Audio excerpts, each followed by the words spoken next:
ఇప్పుడు నేను నేరుగా నా గదిలోకి వెళ్ళిపోతాను. నేను నా గదిలోకి వెళ్ళిపోతాను. ముందు నేనే వెళ్తాను. లేదు, నీకన్నా ముందు నేనే వెళ్ళిపోతాను చూడు.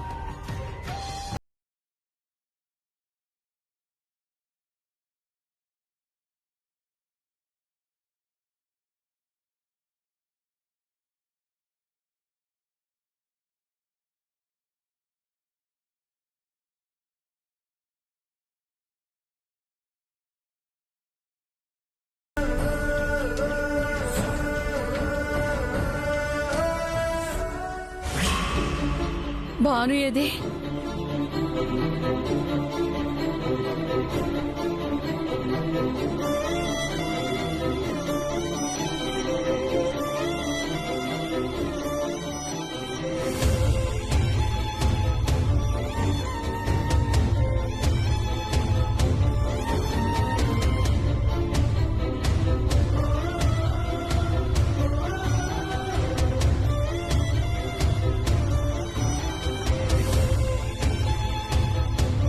ఏంటి పని? ఎందుకు ఇలా చేసావు? నువ్వు నా బాధ్యత. నీకే చిన్న కష్టం వచ్చినా నేను తట్టుకోలేను సూరజ్. అందుకే నా కళ్ళ ముందు నువ్వు ఉంటే నిన్ను త్వరగా మామూలు మనిషిని చేసుకోవచ్చన్న నమ్మకంతో ఇంటికి తీసుకొచ్చాను. నువ్వు ఇలాంటి పనులు చేసి నన్నెందుకు బాధ పెడుతున్నావు? నేనంటే నీకు ఇష్టమేగా? నువ్వంటే మాత్రం నాకు చాలా ఇష్టం. అంత ఇష్టమైన నేను బాధపడే పని చేస్తావా నువ్వు? అప్పుడు అలా అనిపించింది, అందుకే చేశాను. కొద్దిలో ఎంత ప్రమాదం తప్పిందో నీకు తెలీదు. నీకేదైనా జరుగుంటే నా గుండె ఆగిపోయేది తెలుసా?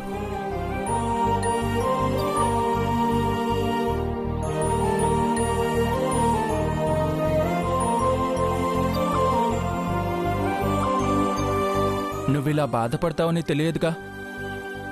ఇంకెప్పుడు చెయ్యనులే. నిజంగా ఇంకెప్పుడు చేయను. ప్రామిస్.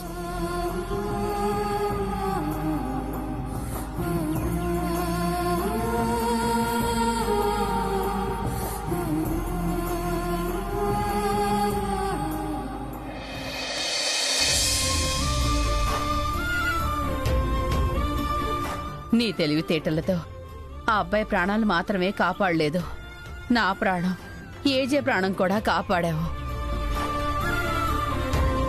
నువ్వు చేసిన పనికి నా బిడ్డ చిన్నపిల్లాళ్లా చప్పట్లు కొట్టాడు తెలుసా? నిజమా జయమ్మా? ఇప్పుడు వస్తాడుగా చూడు. ఆనందంతో నేరుగా వచ్చి నిన్ను పొగడ్తలతో ముంచెత్తుతాడు. ఆ పొగడ్తలు చెవులారా విన్న తరువాత నీకు కన్నులారా ఆనంద భాష్పాలు కలుగుతాయి. మీ అబ్బాయి నన్ను పొగడ్తలతో ముంచెత్తుతారు. మరీ అంత ఎక్కువ ఆశపడకండి జయమ్మా. పోనీ నీకు థ్యాంక్స్ అయినా చెప్తాడుగా. థ్యాంక్స్. అదిగో వస్తున్నాడు.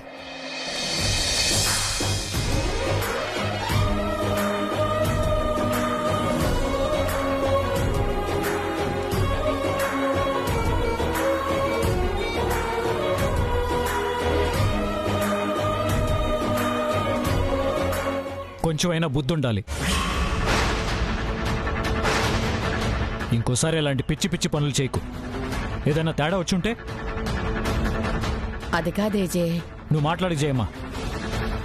నీ వల్లే తను ఎలా తయారవుతుంది. ఇంకోసారి ఇలాంటి పని చేసావో బాగుండదు.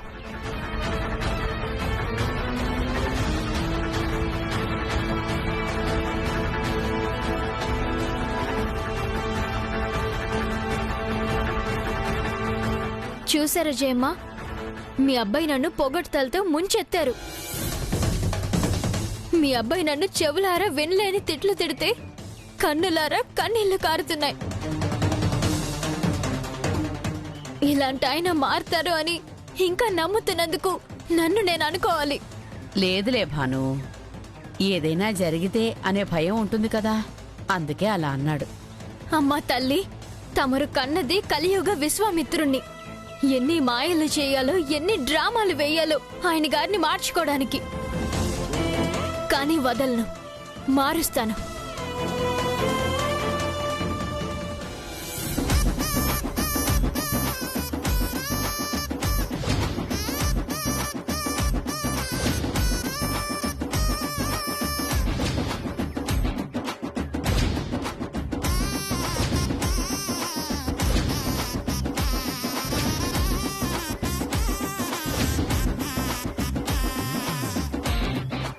ఒరే బామ్మర్దే, బావా ఏం చేస్తున్నావురా?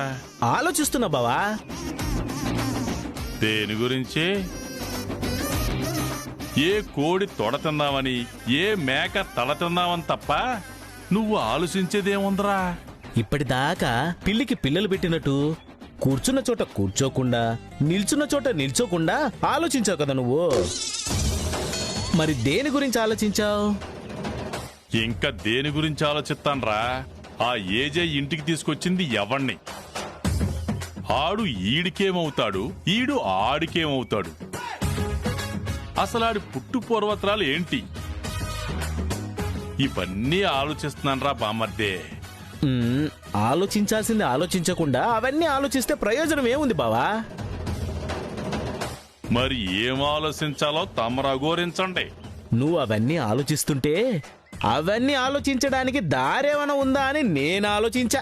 అమ్మ నా బామ్మర్దే, కోడి బుర్రలో కూడా గుజ్జుంది. ఉంది బావా, లేకుండా ఎలా ఉంటుంది? ఏటి లోపలనుకున్నది కూడా నీకు ఇరిపించిందా? వినపడతాయి బావా. దీని బట్టైనా నీ బామర్ది తెలివితేటలేంటో అర్థం చేసుకో.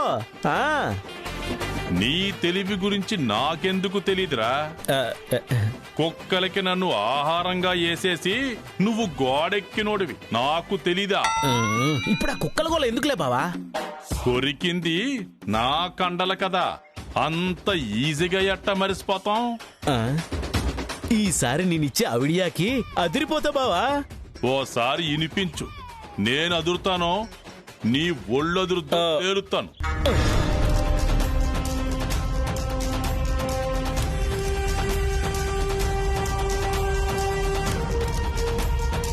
అది గది ఎట్టా ఉంది బావా నా అవిడియా?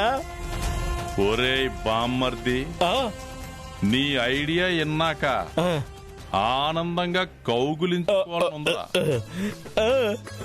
కానీ చేతిలో సరిపోవట్లేదని మానేస్తున్నాను బావా.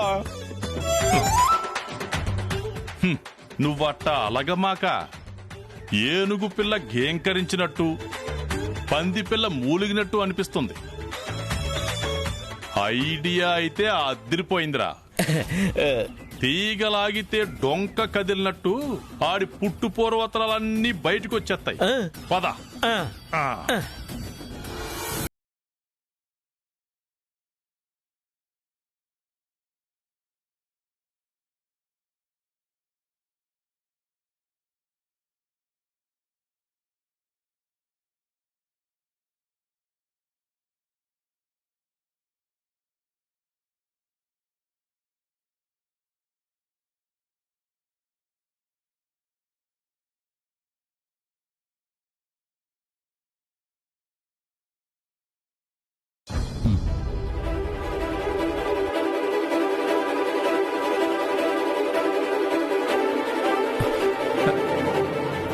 డాక్టర్, మీరెందుకు వచ్చారు? మీరు రావద్దు. నిన్ను చూద్దామని వచ్చాను సూరజ్. అబద్ధం. మీరు నాకు ఇంజెక్షన్ చేయడానికే వచ్చారు. లేదు లేదు, నీకు గిఫ్ట్ ఇద్దామని వచ్చాను. అవునా? ఏంటది? కళ్ళు మూసుకోవాలి. నేను చెప్పేంత వరకు కళ్ళు తెరవకూడదు. ఏం గిఫ్ట్? చూస్తావుగా, కళ్ళు మూసుకో. అలాగే.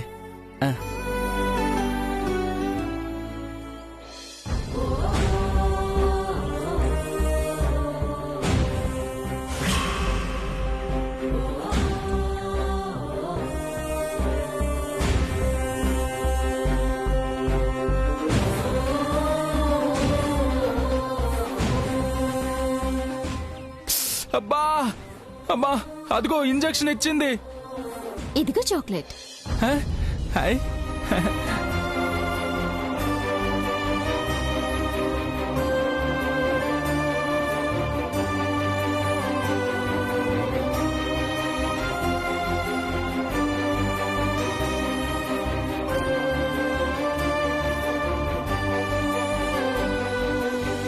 తనలో కొద్దిగా మార్పు కనిపిస్తోంది అజయ్. తనలో ఆ వైబ్రేషన్స్ వచ్చాక అంత త్వరగా ఎప్పుడు కూల్ అయ్యేవాడు కాదు. ఇప్పుడు అలా ఉన్నాడు గాని ఇందాక చూసినప్పుడు నాకే భయం వేసిందమ్మా. సమయానికి చూశారు కాబట్టి సరిపోయింది. అసలేం జరిగింది?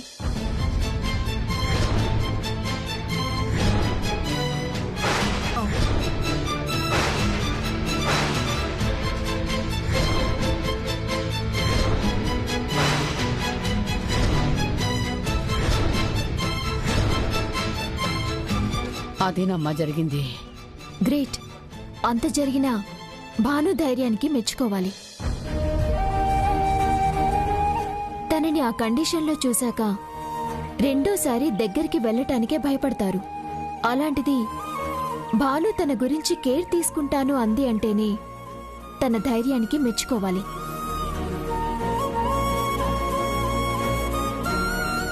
భాను మొండిదమ్మా.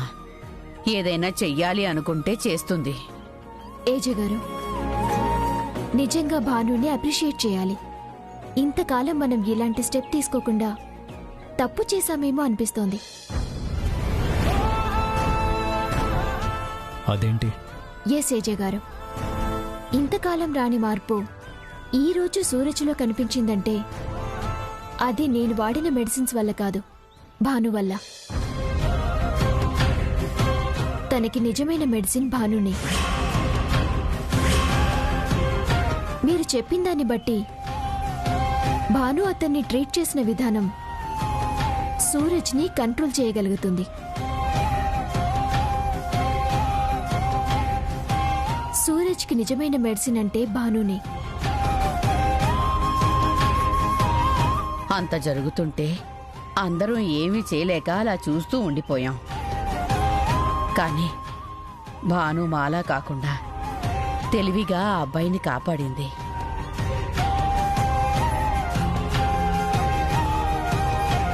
తనకి కనీసం థ్యాంక్స్ అయినా చెప్పారా అజయ్? భాను ఒక మంచి పని చేసినప్పుడు తనని ఎంకరేజ్ చేయాలి అజయ్. మీరే కామ్గా ఉంటే తనని ఇంకెవరు ఎంకరేజ్ చేస్తారు? ఎవరు ఏం చెప్పకపోయినా మీరు మంచి పని చేశావని ఒక్క మాట అంటే భాను ఆనందపడుతుంది. ఓకే అజయ్ గారు, నేను ఇక బయలుదేరతాను. అదేమిటమ్మా, ఇంత దూరం వచ్చి ఒక కప్పు కాఫీ కూడా తాకుండా వెళ్తావా? ఇప్పుడేం వద్దండి. అదేం కుదరదు. అలా ఒక 10 నిమిషాలు కూర్చో, కాఫీ తీసుకొస్తాను. పద రా.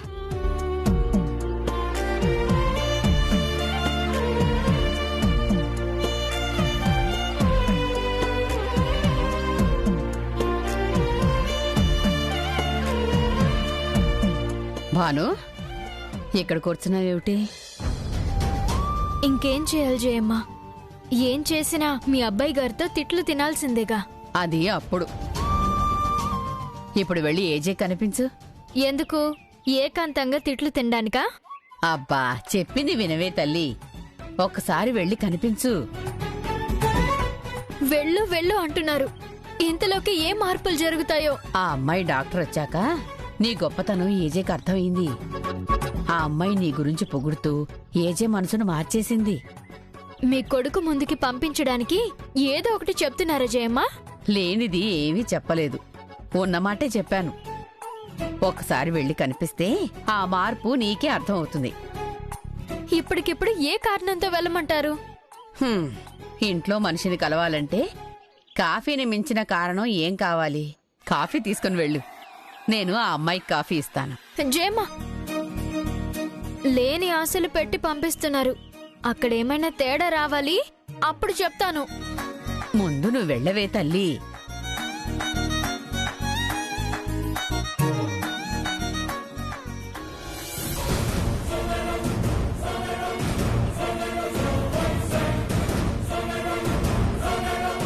ఆ సూరజ్ గురించి ఏమీ తెలియడం లేదు.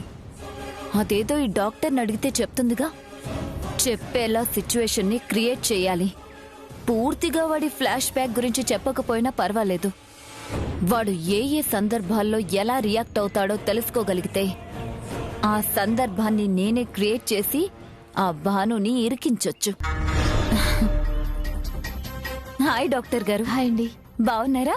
బాగున్నానండి. మీరెలా ఉన్నారు? ఏదో అలా ఉన్నాంలేండి. అలా అంటున్నారేంటి? సూరజ్ని జాగ్రత్తగా చూసుకోవాలి, అతన్ని కంటికి రెప్పలా కాపాడుకోవాలని ఎంత కష్టపడుతున్నామో మీకేం తెలుసు? అతను పెద్దవాడే అయినా పసిపిల్లాడితో సమానం. మాకెలాగో పిల్లలు లేరు కాబట్టి మేం తనని మా బిడ్డలాగే చూసుకుంటున్నాం. మీరు మాకు సాయం చేస్తే సూరజ్ని ఎలాంటి ఇబ్బంది లేకుండా మేం చూసుకుంటాం. చెప్పండి, సూరజ్ విషయంలో నేను చేయగలిగే సాయం ఏదైనా చేస్తాను. సూరజ్ ఏ ఏ సందర్భాల్లో ఎలా రియాక్ట్ అవుతాడో చెప్తారా? ఆ, దాన్ని బట్టి అలాంటి పరిస్థితి తనకి రాకుండా మేం ముందే జాగ్రత్త పడతాం. ఏంటి డాక్టర్ అలా చూస్తున్నారు? సూరజ్ కోసం మేం మా జాగ్రత్తలు తీసుకోవాలి కదా. ఆ, సూరజ్లో ఆ మార్పు ఎక్కువగా కనిపించేది తనని తాను అద్దంలో చూసుకున్నప్పుడు. అతనికి గతం గుర్తుకొచ్చే అవకాశాలు ఎక్కువగా ఉంటాయి.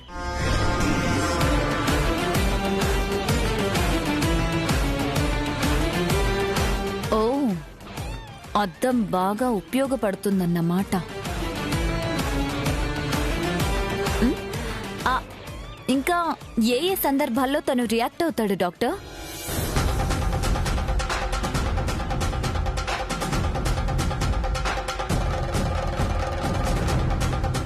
అంతేకాదు, అతనితో ర్యాష్గా మాట్లాడకూడదు. చిన్న పిల్లాన్ని ట్రీట్ చేసినట్టే ట్రీట్ చేయాలి. ఈ విషయాల్లో మీరు కేర్ తీసుకోగలిగితే చాలు. సూరజ్తో మీకు ఎలాంటి ఇబ్బంది ఉండదు. చాలా మంచి ఇన్ఫర్మేషన్ ఇచ్చారు. Thank you doctor. కాఫీ తీసుకోమ్మా. థ్యాంక్ యూ అండి. నువ్వు ఇక్కడేం చేస్తున్నావు? ఏముంది, డాక్టర్ ఒంటరిగా ఉన్నారు కదా, అందుకే కంపెనీ ఇస్తున్నాను జయమ్మ. నువ్వేమీ కంపెనీ ఇవ్వాల్సిన అవసరం లేదు. అంతేలేండి, మమ్మల్ని ఇంట్లో మనుషుల్లా చూడకండి. అందరి ముందు మా పరువు తీయండి. మీకు ఆ భాను తప్ప మేమంటే ఎప్పుడూ లెక్కుండదు. ఇవే ఇలాంటి మాటలే వద్దు అనేది.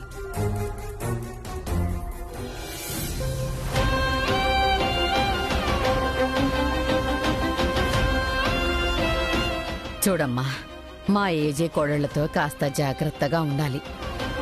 మా పిల్లలే అయినా బుద్ధులు మంచివి కావు. వాళ్ళకి ఎలాంటి విషయాలు చెప్పకండి. ఇంతసేపు ఇక్కడ ఉందంటే ఊరికే ఉండదు. ఏమైనా అడిగిందా? ఇప్పుడు సూరజ్ గురించి ఏమీ చెప్పలేదులేండి. భానుకి ఇంకా పూర్తిగా చెప్పలేదు. అలాంటిది తనకెలా చెప్తాను? ఎలాగో ఆ అబ్బాయికి నయమై మామూలు మనిషి అయితే మా బాధ తీరిపోతుంది. అంత తేలిక తను